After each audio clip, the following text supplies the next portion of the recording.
Well, hello and welcome to Agenda 21 Radio. And this is a very special program for Agenda 21 Radio. We are covering what happened on the evening of February 12th, 2017 at the Oroville Dam, and who made the decision to evacuate almost 200,000 people and ultimately saving their lives. We had the opportunity to visit with Sheriff Kory Honea of the Butte County Sheriff's Department at a speech that he was giving in front of the Oroville Republican Women's Association. This is that audio portion of that presentation from Sheriff Honea. Now, I have to tell you, you need to be prepared for some pretty straight talk, I think, realistically, from the sheriff about the events that took place on February 12, 2017. They are events that literally, by his own decision, one man's decision, saved the lives of over, well, up to and over, depending on what the count is, who's counting, 200,000 Northern Californians. It could have been a lot worse had he not decided on the very last minute to stick his head into a meeting as he was leaving the Department of Water Resources late in the afternoon of February 12, 2017. As you may recall, this event all starts basically, for me anyway, back on February 7th of this year, when I was alerted to the fact that there was a gaping hole in the primary flood control spillway up at Oroville Dam. Now, I'll be very candid with you and tell you that prior to February 7th, I didn't give much thought to the dam, and I suspect that many of you didn't give much thought to the dam either. Quite frankly, it's been around since the 60s, and it has become part of the landscape. Something that you know is there, but you don't pay a lot of attention to. And certainly, I think many of us were in that same boat. But when I was told that there was this gaping hole, the first thing I thought about was it caused me concern immediately that it would pose some threat or risk to my community. Now, I didn't exactly know what that would look like, what that threat or risk would be, how it would all play out. And certainly at that very moment, I wasn't even fully aware of the emergency spillway and what its function was and how it would play into this whole thing. But I did recognize that there was a potential threat to my community.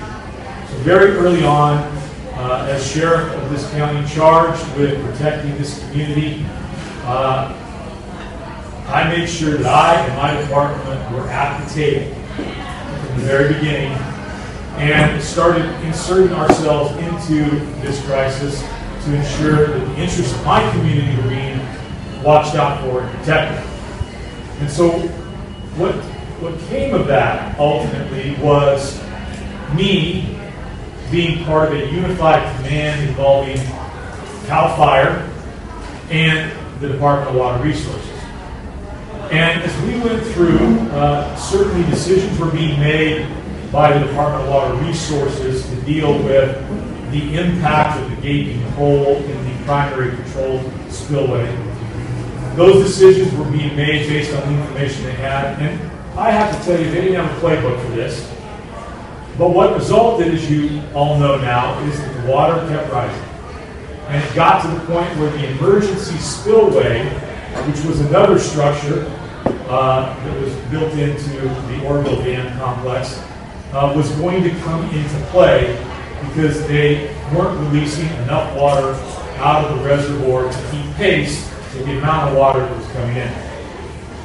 Now, there was some work done to try to mitigate the impact or effects of utilizing the emergency spillway, which included clearing some trees and the area in front of that emergency spillway. But on February 12th, the water, actually on February 11th, the water got to the point where it began to crest that emergency spillway. And initially, things seemed to be going okay. By February 12th, it had been going over there. Certainly a lot of rock and debris and dirt had been washed into the reservoir. But at that point, the information that I was receiving, the information that my counterparts at CAL FIRE were receiving, and certainly that the director of DWR, who was part of Unified Command, was receiving, was that it's going all right. Under the circumstances, utilizing the emergency spillway certainly is not the best situation by any stretch of the imagination, but it was going okay. And so on Sunday, I had been working basically all week, late into the night, worked Saturday. On Sunday, if you recall, it was a beautiful sunny day. I'd actually started off at the at DWR, checking in on things, checking with staff who had been there throughout the night. And then I ended up going over to the Wynn Memorial Church of God in Christ in Southside Oroville to make a presentation to the pastor over there that I planned to make on another day, but he wasn't available. And the topic of the Oroville Dam spillway, of course, was among the things that I talked about. And interestingly enough, before we left, the pastor over there asked if they could pray for me, given the situation that we were dealing with. And they prayed for my strength and wisdom and courage. Strength, wisdom, and courage. Now, as a side note, I'm going to tell you later on that I learned from another pastor that when you pray to God for strength, God gives you problems to overcome, right? And when you pray for wisdom, God gives you difficulties that you have to work through and solve. And when you pray for courage, God gives you danger to overcome. Now, I didn't know that that's what that meant when they were praying for that. And since then, I've gone around and I've asked everybody who tells me that they pray for my strength, wisdom, and courage to please stop. Just stop for a little while if you could. I just need a little bit of a break. But all that aside, I left Wynn Memorial and went back to the Department of Water Resources, and I was checking in with everybody. Things seemed to be going well. And it appeared to me at that point in time, about 3:30 or so, that I served no useful purpose anymore at the DWR. All of the people that I had there were doing a fantastic job. Everybody was doing what they needed to be doing. And it was kind of one of those things where, you know what, the sheriff's in the way. Maybe I'll just go home and get some rest. And I'll leave this situation in the very capable hands of the people who were working there that day. And so I went around and I began to tell all of the people working there good night, and that I would be going home, and if they needed me, they could contact me by my cell phone. But I had a lieutenant there, and I had one of our public relations folks there, and they would be able to take care of everything. And so I went around and shook everybody's hand and talked to them. And as I approached in the command center, there was a long table, actually longer than this. It was a table that the people who were part of the command team were utilizing to do this. And I walked up to the individual who was the designated incident commander for DWR. Very nice man. I've really grown to like and respect. But he was sitting at the table, and he had his head in his hands like this. And he was looking at a photograph. And the photograph was a picture of the emergency spillway with water coming over the top of it. And as I approached him, I heard him say, "This isn't good. This isn't good. I don't like this at all." And as I got a little closer, I heard him say, "Does the sheriff know about this?" Now, at that moment, I knew that we potentially had a problem, because early on in the formation of our incident command team, there were a couple of opportunities, learning opportunities for the people at DWR, where I impressed upon them the incredible importance of keeping me informed of anything that might result in a risk to public safety. And that I needed to know that as soon as possible. And it was that earlier foundation that was laid, which is what resulted in this gentleman saying, "Does the sheriff know about this?" So I walked up and I said, "What's going on, man?" And he said, it's right here, Sheriff. He pointed at the water, and he said, it's right here. I said, well, what is that? And he said, that's erosion. And it didn't look like, it was water to me, and they understand how the water looks when the ground is eroding underneath it. It was a different, current of white water. And I said, okay, well, what is this? This is erosion. I said, okay, well, what's wrong with that? He said, well, it's moving fast. And I said, well, what does that mean? He said, well, we need to get into a room and talk about it and really make sure we understand. I said, well, go talk to him.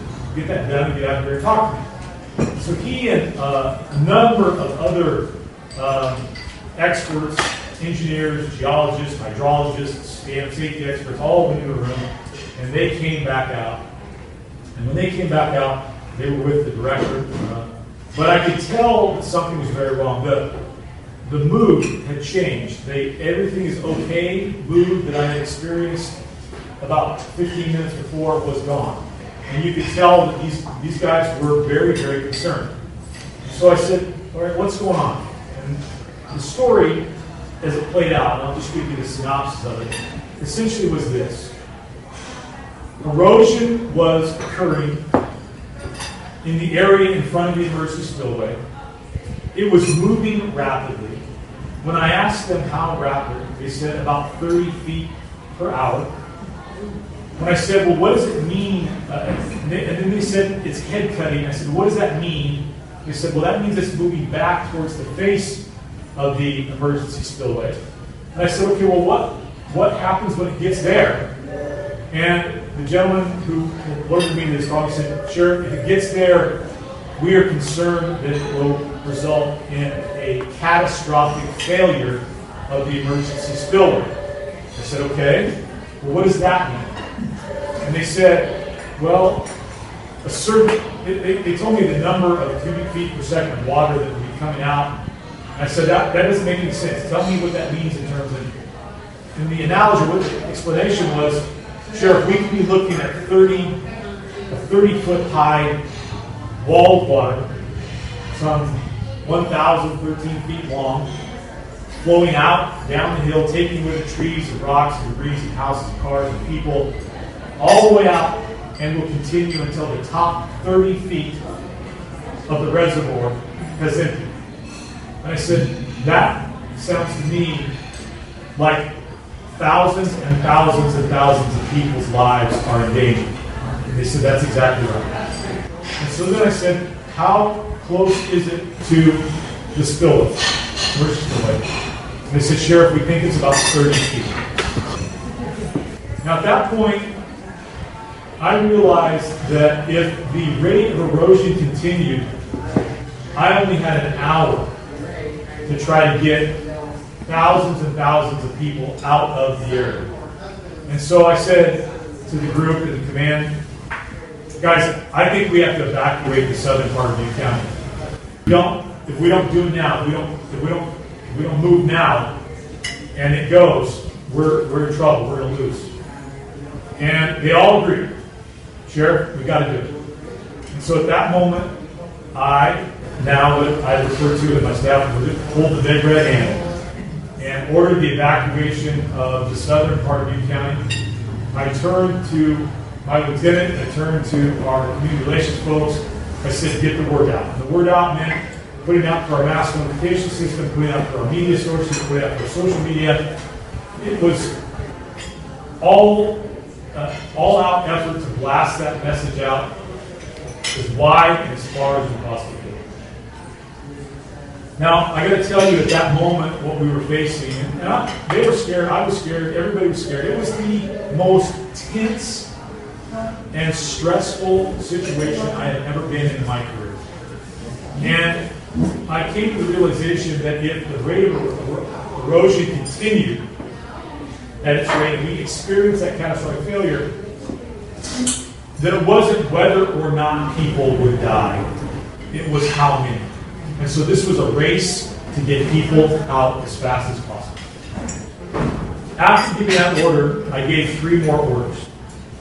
The first order was, I told the lieutenant, get a hold of the jail staff, evacuate our jail, because at that point we had serious concern that the sheriff's complex would be in the inundation zone, would be covered with water. The next question, of course, was, well, where do you want them to go? And I hadn't thought that far, so we had to figure that whole piece out. That story in and of itself is an amazing and harrowing story, too. We ultimately got our inmates out, and we took them to Alameda County. The sheriff of Alameda County took all of them for us. And people sometimes ask me, well, Sheriff, why did you evacuate the jail? And the bottom line is this. My job is to protect all of our community, all of our citizens, even the ones who've been accused of crimes and convicted of crimes. And I couldn't open the door and let them out, and I couldn't leave them there to die. So we made sure that we got them there. The second order that I gave was evacuate our dispatch center. And I gave that order because, again, I was concerned that our dispatch center would be in the inundation zone. And I knew that if we lost the ability to communicate internally with all of our staff and all of the first responders that were coming in, and externally to the public who would be calling in and trying to bring information, that we would lose the flight. Lose your ability to communicate, and you are seriously damaged. And so I had to protect our ability to communicate. So I ordered our dispatchers to evacuate. The third order that I gave was to call all of our available staff and get them in to help with this evacuation. And that also I needed dispatch to be evacuated so that they could facilitate calling all of our staff members in. They were the ones that were going to get the help going. As soon as I gave that order, a lump formed in my throat because I realized that I had just ordered thousands of people out of an area because I was afraid they were going to die. And I had just ordered my entire staff into that very same area to help facilitate that evacuation. And I thought to myself, if I'm alive tomorrow, I may not have a department. Now, I'm going to let Jennifer tell you about her experiences of calling people in and helping. But after all of that was going, there were hundreds and hundreds of smaller decisions and tasks that had to be made. And I will tell you, frankly, a lot of that is a whirlwind. There are still things that I don't actually remember doing that people go, hey, Sheriff, you remember telling me to do this or that? And the fact of the matter is no. Because at the moment, we were under crisis, and it was, you had to make decisions fast, you had to get it done, you had to move this way. I won't go there. There was a point in time where somebody came up to me and suggested that if we blew up another facility, that we could divert the water away from the populated area. And for about 10 seconds, I was thinking about it. Okay?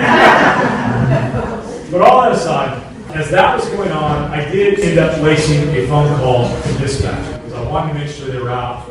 And it's probably a good thing that I did because, and Jim will explain why that is. But I called her on her personal cell phone. And she was apparently on a 911 call. And I'll let her explain that. And she said, hey, hold on a minute. And I'm going to tell you at that particular point in time, I was in no mood to hold on. I said, no, listen to me. I said, are you guys still in our center? They said, yeah, we're making all these calls, we got to do all this stuff. And I said, no, I need you out of there. I need you to evacuate the center, get out of there, get to North County, get set up again, because I can't be sure that this thing is going to, that you're not going to be underwater if we don't move this thing quickly.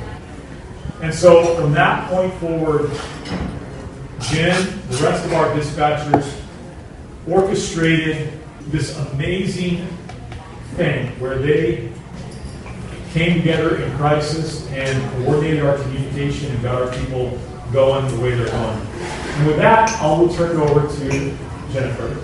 And with this one brief introduction, as I said, she is my wife. She's been with the department for many, many years. We were married before I became sheriff, so I'm not fishing in my own pond, if you'll allow it to. But she's also the fourth vice president of the Chico Republic of Women's, and so she certainly understands the importance of these things. So without further ado, the person you really came here to listen to, my wife, Jennifer. Well, after listening to Sheriff Honea give his explanation as to what led up to his decision to order the evacuation, it's pretty understandable that he had no other decision to make. He made the right decision. He's a hero, and he should be given a medal for his courageous act to make the decision and take the decision out of the hands of people who can't make a decision like that. He saved over, by some estimates, of 200,000 lives in Northern California. The number of lives could have been even greater had we lost at least 1/3 of the dam, which was a realistic look at what could have happened if there had been more erosion over the emergency spillway, thus causing the complete collapse and failure of the emergency spillway. Thanks for listening, and thanks for watching to Agenda 21 Radio.